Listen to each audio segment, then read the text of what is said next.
আজকে ছিল শুক্রবার আর এখন বাজছে দুপুর 12:30। সকালের সমস্ত কিছু বাসি কাজকর্ম সেরে এবং রান্নাটাও আজকে করা হয়ে গিয়েছে আমার। আর এখনই সবেমাত্র আমি ঘরে এলাম।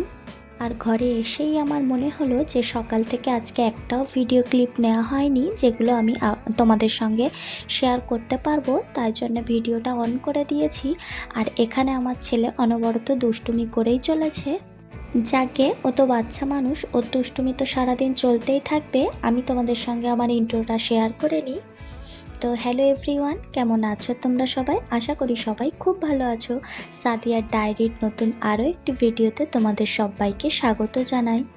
আমার মনে হয় বাড়িতে বাচ্চা থাকলে 2 থেকে 3 দিন কিংবা 3 থেকে 4 দিন পর পর কিন্তু বিছানার চাদর অবশ্যই পাল্টানো দরকার। আর প্রতিদিন কিন্তু ঘরের মেঝে, ঘরের দাবা, ঘরের সমস্ত আনাচে কানাচেগুলো ভালোভাবে পরিষ্কার করে মুছে ধুয়ে রাখা দরকার। তার কারণ বাচ্চা মানুষ কোথাও কিছু একটা খাবার পড়ে গেলে ওরা আবার সেটা তুলে গালে দিয়ে দেয়। সেটা তোমরা যতই বারণ করো না কেন, আসলে ওরা অতটা বোঝে না, তো মানা করা সত্ত্বেও সেই একই কাজ করতে থাকে। তাই জন্য আমাদের বড়দের সতর্ক হওয়া দরকার যে তাদের কোনটাতে ভালো হবে আর কোনটাতে খারাপ হবে। বিছানার চাদরটা সবেমাত্র কালকে বিছিয়েছিলাম, আজকে তোলার কোনো ইচ্ছা ছিল না। আমি ভেবেছিলাম কালকে চাই পরশুদিন বিছানার চাদরটা তুলে দেব, কিন্তু আমার ছেলেকে সকালবেলা যে নিচে বসিয়ে মেঝেতে আমি দুধ বিস্কুট খাওয়াচ্ছিলাম, ও কি করেছে, এই পাশ দিয়ে যে টেবিলটা আছে, ও এখন এই টেবিল থেকে খাটে ওঠা ধরেছে। তো ওর মুখে দুধ বিস্কুট ছিল আর ও সেই সময় এই টেবিল থেকে খাটে উঠেছিল আর মুখের মধ্যে যা বিস্কুট ছিল সবগুলো খাটের মধ্যে ফেলে দিয়েছে। যে কারণে মাছি টাছি বসবে এখন বর্ষার সময়, তো সেই কারণে কি করেছি, চাদর বালিশের কভার সব কিছু পাল্টে আবার চেঞ্জ করে নতুন পরিয়ে দিয়েছি। আর এখন আমি মেলে দেব আমার খাটের চারদিকে যে ভিজে কাপড়গুলো ছিল। এগুলো কিন্তু খুব ভিজে কাপড় নয়, আসলে আমি যেদিন কাপড় কেচে ধুয়ে পুকুর থেকে নিয়ে আসি সেই দিন আমাদের যে পাশের দাবা আছে রান্নাঘরের সামনে, সেই দাবাতে মেলে দিই। আর ওখান থেকে যে জলটা ঝরে যায় তার পরের দিন সকালবেলা কি করি, যদি রোদ্দুর আসে তো বাইরে দিয়ে দিই, আর একান্ত যদি খুব বৃষ্টি হয় তাহলে আমি ঘরের মধ্যে এই যে খাটের 4টে দিক আছে এখানে দিয়ে দিই। তো এখন আমি কাপড়গুলো দিয়ে দিচ্ছি ছোট ছোট করে, কারণ ঘরের মধ্যে সব দিক যদি একটু বড় বড় হয়ে থাকে তো মেলা, তো কীরকম একটা লাগে। আর এখনও আমার ছেলে আমাকে জ্বালাতন করেই যাচ্ছে। ও কাজ ছিল কিছুর একটার জন্য খুব জেদ করছিল। তো আর খাটের চারদিকে কালকে যে জামা কাপড়গুলো দিয়েছিলাম যেগুলো শুকিয়ে গিয়েছে সেগুলো এখন আমি ভাঁজ করে নেব, আর যেগুলো কাচার জন্য বার করেছি সেগুলো আমি আলাদা করে নেব। তো চলো কাপড়গুলো এখন ভাঁজ করে নিই। কাপড়গুলো ভাঁজ করে নিয়ে যেটা যেখানে থাকবে সেটা সেখানে রেখে দেবো।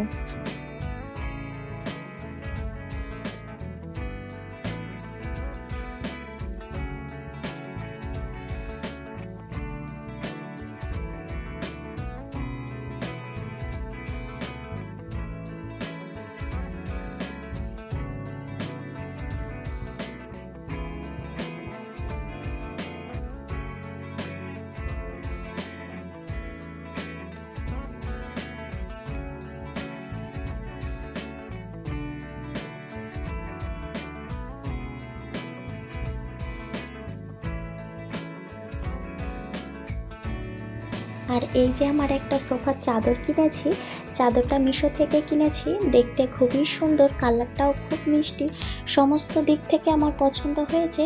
কিন্তু একটা কারণে আমার খুব বিরক্তি লাগে, যতই আমি ওই সোফার কোণগুলোতে গুজে রাখি না কেন, একটা মানুষও যদি আলগাভাবে সোফার উপরে বসবে তো তাহলে সঙ্গে সঙ্গে কাপড়টা গুটিয়ে যায়।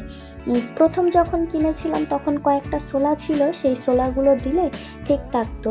আর আমার ছেলে, মেয়ে আর আমার বড় ননদের ছেলে 3জন মিলে খেলতে খেলতে ওই শোলা 2টো হারিয়ে ফেলেছে। টোটাল দিয়েছিল 5টা, তো 2টো হারিয়ে ফেলেছে, 3টে আছে। তো 3টে আমি দুদিকে 2টো দিই আর মাঝখানে একটা দিই, কিন্তু তাও ঠিক থাকে না, মানে গোছানো থাকে না ঠিক।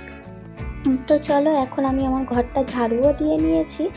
আর এখন যেহেতু ঘরটা পুরোপুরি পরিষ্কার, তো সেহেতু আমি এখন ঘর থেকে বার হয়ে যাব। আর এই যে ড্রাগনটা দেখছো, এই ড্রাগনটা দিয়েছে আমার ছোট ননদ, ওর নিজের কাছে হয়েছে। তো কালকে দিয়ে গিয়েছিল, কাল থেকে আমার মেয়ে বলছিল মা ড্রাগনটা কেটে দাও। আমার মনে ছিল না আজকে স্কুল থেকে আসলে ওকে এটা কেটে দেব। আর আমার ঘর আমি পরিষ্কার করে নিয়ে এখন চলে এসেছি রান্নাঘরে। আর রান্নাঘরটা পরিষ্কার করে নেব, তার কারণ আমি রান্না করে অমনি রেখে চলে গিয়েছিলাম তরকারিটা আসতে দিয়ে আগে আমার ঘরটা পরিষ্কার করতে। কারণ যে কাঁচার জিনিসপত্রগুলো থাকে সেগুলো আমি কি করি, আগে একটু ভিজিয়ে দিই। যেগুলো একটু বেশি নোংরা হয় সেগুলো একটু ভিজিয়ে দিলে কি করতে হয়, ওগুলো আর অত বেশি কাপড় কাচার সময় খুব জোর দিয়ে চাপ দিয়ে ঘষতে হয় না, একটু হালকাভাবে ঘষে নিলেই হয়ে যায়। আর ওই যে রান্না করে অনেকগুলো বাসন বার হয়েছে, বাসনগুলো আমি আগে কলপারে রেখে দেব। তারপরে এই যে আমার রান্নাঘরের সামনের দাবাটা আছে, এটা ভালোভাবে পরিষ্কার করে নেব। আর এই যে আমার উঠোনটা, মানে এই রান্নাঘরের সামনে থেকে আর উঠোনটা, আমার ঘর দাবা সব কিছু আমি সারাদিনের 3 থেকে 4 বার পরিষ্কার করি, কিন্তু তাও দেখি আমার উঠোনও যেরকম আমার ঘরও সেরকম আর দাবাও সেরকম। আসলে আমার উঠোনে অনেকটা গাছ আছে জামরুলের, তো সেখান থেকে পাতা পড়ে, আর পাতা পড়ে বেশি নোংরা হয়। আর এখন আমি এই যে উঠোনটা ঝাড়ু দিতে দিতে রাস্তার ধারে গিয়ে দেখতে গিয়েছিলাম, অনেক বাচ্চারা জোরে জোরে চেঁচিয়ে চেঁচিয়ে খেলছিল। আর আমি ভেবেছিলাম হয়তো আমার মেয়ে স্কুল থেকে বাড়ি চলে এসেছে, কিন্তু উঁকি মেরে দেখেছি যে না, আমার মেয়ে স্কুল থেকে বাড়ি আসেনি। আর দেখো, তোমাদের সঙ্গে কথা বলতে বলতে আমার উঠোনটা ঝাড়ু দেওয়া হয়ে গিয়েছে। আর এখন কিন্তু আমি বাসনগুলো ধুতে এসেছি। আর হ্যাঁ, আরেকটা কথা, যেহেতু আমার শাশুড়ি মায়ের দোকান আছে, তো আমাদের বাড়ির সামনে যে রাস্তাটাও কিন্তু অফ ক্যামেরায় আমি ঝাড়ু দিয়ে নিয়েছি। তো চলো এবার আমি বাসনগুলো মেজে নিই। আর আমাদের এই যে কলে কি হয়েছে, এই কলে এখন 4-5 দিন ধরে কি হচ্ছে, জলটা নেমে যাচ্ছে। নতুন না জল দিলে কিছুতেই জল উঠতে চায় না। তো আমি নতুন জল দিয়ে কি করেছি, আগে জলটা তুলে নিয়েছি, এবার বসে বসে বাসনগুলো ধোবো।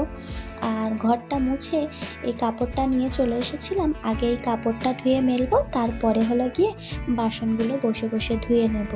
তো দেখো, এখানে যত বাসন ছিল সব কিন্তু আমার মাজা কমপ্লিট হয়ে গিয়েছে। আর এই মাত্র কয়েকটা আছে, এই কটা ধুয়ে নেব, নিলে আমার বাসন মাজাও কমপ্লিট হয়ে যাবে। তারপরে যে কয়েকটা কাপড় আছে, সে কাপড় কটা কেচে নিয়ে আমি স্নান করে, আর তারপরে আমার ছেলেকে একটু কিছু খাইয়ে দেবো দুপুরের খাবার। তারপরে আমার ছোটো ননদের বাড়ি ওকে দিয়ে আমার মেয়েকে আনতে যাব।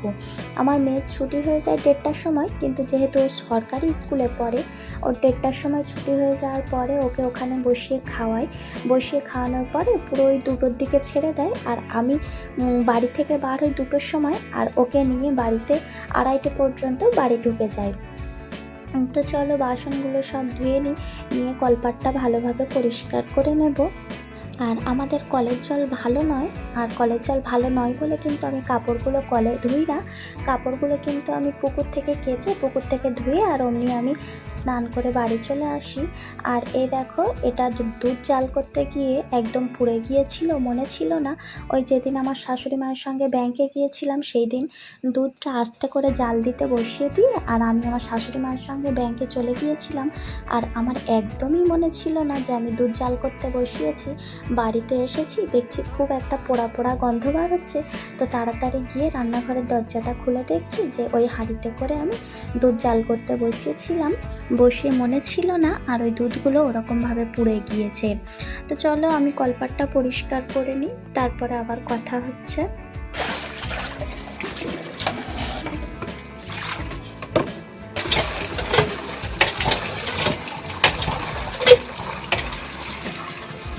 এখন এই ধোয়া বাসনগুলো আমি রান্নাঘরে তুলে নিয়ে গিয়ে গুছিয়ে নেব। আর এই যে দেখো, সকালবেলা যখন হাঁড়ি নামাতে গিয়েছিলাম তখন আমার হাতটা পুড়ে গিয়েছিল। আর এই যে আমার ছেলে খেলা করছে খুব। তো আজকের ভিডিওটা তাহলে এই পর্যন্ত। যদি আমার ভিডিওটা তোমাদের ভালো লেগে থাকে তাহলে সবাই লাইক, কমেন্ট, শেয়ার এবং সাবস্ক্রাইব করে আমার পাশে থাকবে।